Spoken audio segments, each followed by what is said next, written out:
వివాహితల సంబంధం మరో భర్త ప్రాణం తీసింది. హత్య చేసి రోడ్డు ప్రమాదంగా చిత్రీకరించే యత్నం చేసి అడ్డంగా బుక్కైంది భార్య. యాదాద్రి జిల్లాలో జరిగిన ఈ ఘటన స్థానికంగా సంచలనం గురైచేసింది. తన కొడుకుని కోడలు ఆమె తమ్ముడు కలిసి హత్య చేశారని మృతుడి తల్లి ఆరోపిస్తోంది. నిందితులను కఠినంగా శిక్షించాలంటున్నారు మృతుడి బంధువులు. మోటకొండూరు మండలం కాటేపల్లి దగ్గర జరిగిన స్వామి హత్య కేసును అత్యంత పకడ్బందీగా ఛేదించారు పోలీసులు. ముగ్గురు నిందితులను అరెస్ట్ చేశారు. ఇల్లీగల్ ఎఫైర్ కి భర్త అడ్డుగా ఉన్నాడని ప్రియుడితో కలిసి చంపింది భార్య. స్వామి హత్య కేసులో A1 గా సాయి కుమార్, A2 గా స్వాతి, A3 గా మహేష్, A4 గా రామలింగ స్వామిని చేర్చారు. 3 మొబైల్ ఫోన్స్, ఒక బైక్ స్వాధీనం చేసుకున్నారు.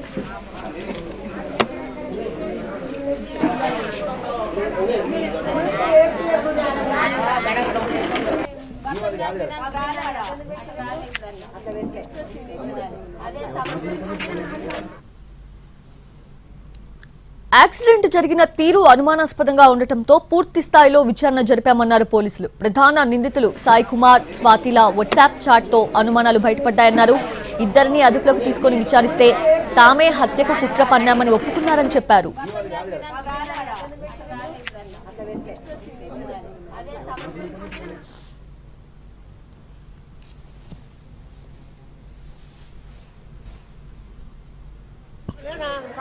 Sri Vaskapula Swami, resident of Pallera village. This incident happened on 14th July night. Firstly, it was reported as a fatal road accident, but during investigation by our team, Yadadri Division Police, it has been found out that it is a well-planned murder and a criminal conspiracy by the accused to commit the murder of Vaskapula Swami. So there are total 4 people who have been part of this criminal conspiracy. A1 Gunti Sai Kumar, son of Malesh, age 33, resident of Palli Pahad village. A2 Vaskapula Swati, wife of late Swami. She is a wife of the deceased. She is a resident of Pallerla village. Then A3 Potepaka Mahesh, son of Muttaya. He is a resident of Atmapur Mandal. This A3, he is a brother of A2, wife of the deceased. And A4, Chimala Ramalinga Swami.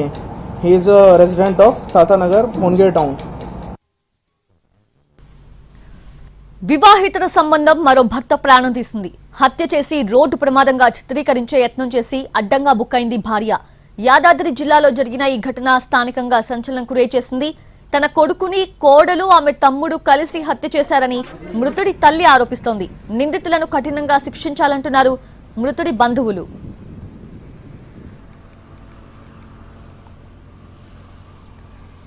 ఇదే అంశానికి సంబంధించి latest updates అందించేందుకు మా ప్రతినిధి విజయ్ భాస్కర్ సిద్ధంగా ఉన్నారు.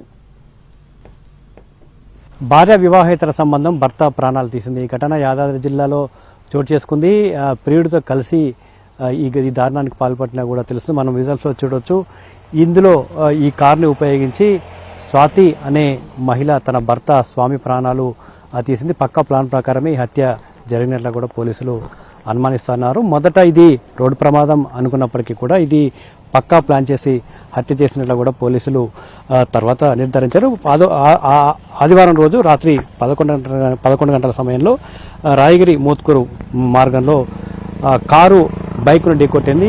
ఈ ఘటనలో ఒక యువకుడు తీవ్ర గాయాల పాలయ్యాడని దానికి సంబంధించి పోలీసులు కేసు నమోదు చేశారు. ఈ ఘటనకు సంబంధించి దర్యాప్తు చేస్తున్నారు. ఈ బైక్పై ప్రయాణిస్తున్న ఇద్దరికీ గాయాలయ్యాయి. అంతేకాకుండా ఈ ప్రమాదానికి కారణమైన కారు విషయంపై పోలీసులు ఆరా తీసిన క్రమంలోనే కారు యజమాని పొంతన లేని సమాధానాలు చెప్పడంతో ఇది అనుమానాస్పద మృతిగా పోలీసులు దర్యాప్తు మొదలుపెట్టిన సమయంలోనే అసలు విషయాలన్నీ కూడా బయటపడ్డాయి. అయితే తీవ్ర గాయాలైన స్వామి చనిపోయాడు. ఇది మొదట అందరూ కూడా రోడ్డు ప్రమాదం అని అనుకున్నారు. కానీ ఇక్కడ అనేక అనుమానాలు కూడా వ్యక్తమయ్యాయి. ఈ స్వామికి సంబంధించిన తల్లిదండ్రులు ఈ హత్యపై అనుమానాలు వ్యక్తం చేశారు. కెమెరామెన్ బాబుతో విజయభాస్కర్, NTV, నల్గొండ జిల్లా. A1 సాయి కుమార్, A2 స్వాతిలకు పెళ్లికి ముందే ప్రేమ వ్యవహారం నడిచింది. అయితే రకరకాల కారణాలతో వీరు పెళ్లి చేసుకోలేదు.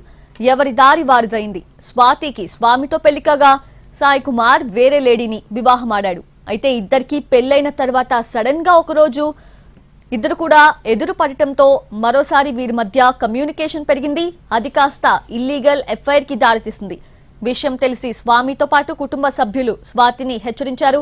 అయితే ఇల్లీగల్ ఎఫ్ఐఆర్ కి అడ్డుగా ఉన్న భర్తను చంపాలని ఇద్దరూ నిర్ణయించారు. స్వామిని హత్య చేసేందుకు పక్కా పథకం వేశారు సాయి కుమార్, స్వాతి.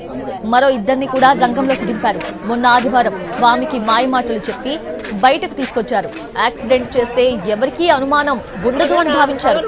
అద్దెకు తీసుకున్న కార్తో ఒక నిర్మానుష్య ప్రాంతంలో బైక్ పై వెళ్తున్న స్వామిని కార్తో ఢీకొట్టారు. దీంతో స్వామి చనిపోయాడు. ఏమీ తెలియని అమాయకురాలిగా బిల్డప్ ఇచ్చింది భార్య స్వాతి. అయ్యో తన భర్త యాక్సిడెంట్ లో చనిపోయాడని దొంగ ఏడుపేడ్చింది. అయితే యాక్సిడెంట్ జరిగిన తీరుపై పోలీసులకు అనుమానం కలిగింది. కార్ డ్రైవర్ ను ప్రశ్నిస్తే పొంతన లేని సమాధానాలు చెప్పడంతో అనుమానాలు మరింత బలపడ్డాయి. సాయి కుమార్ భార్య స్వాతి వాట్సాప్ చాట్స్ పరిశీలించడంతో ఇది పక్కా హత్యేనని తేల్చారు. ఇద్దరిని అదుపులోకి తీసుకొని విచారించడంతో మొత్తం విషయం చెప్పారు.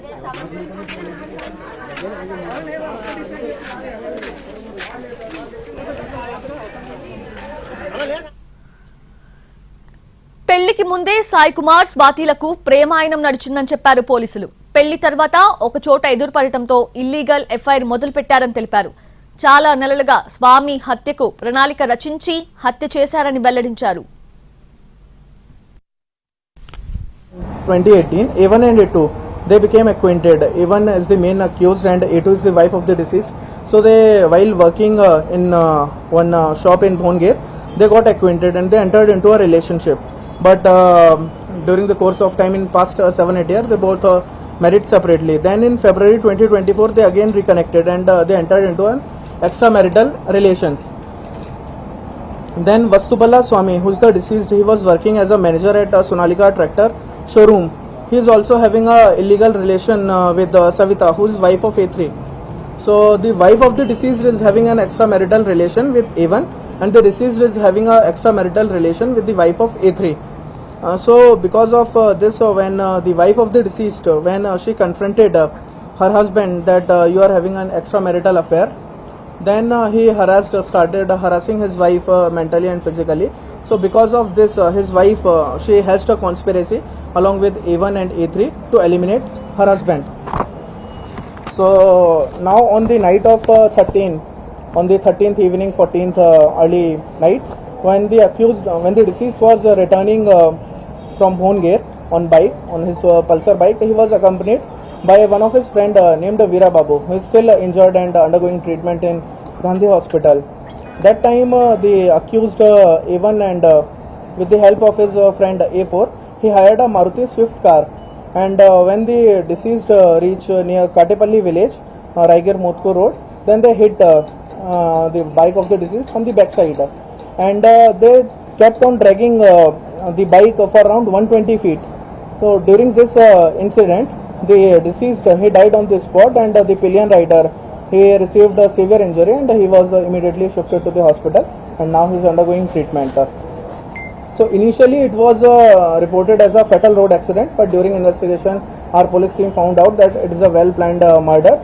And as of now, initially we booked the case under relevant section of BNS under murder, but later we got to know and we added sections of SC/ST Atrocity Act also. And తన కొడుకును కోడలే బలి తీసుకుందని కన్నీర్ మున్నీర్గా విలపిస్తోంది స్వామి తల్లి. కోడలి దొంగ ఏడుపు చూసి తనకు అనుమానం కలిగిందని చెప్తోంది. దోషులను కఠినంగా శిక్షించాలని డిమాండ్ చేస్తోంది. మరిన్ని వివరాలు మా ప్రతినిధి విజయభాస్కర్ అందిస్తారు.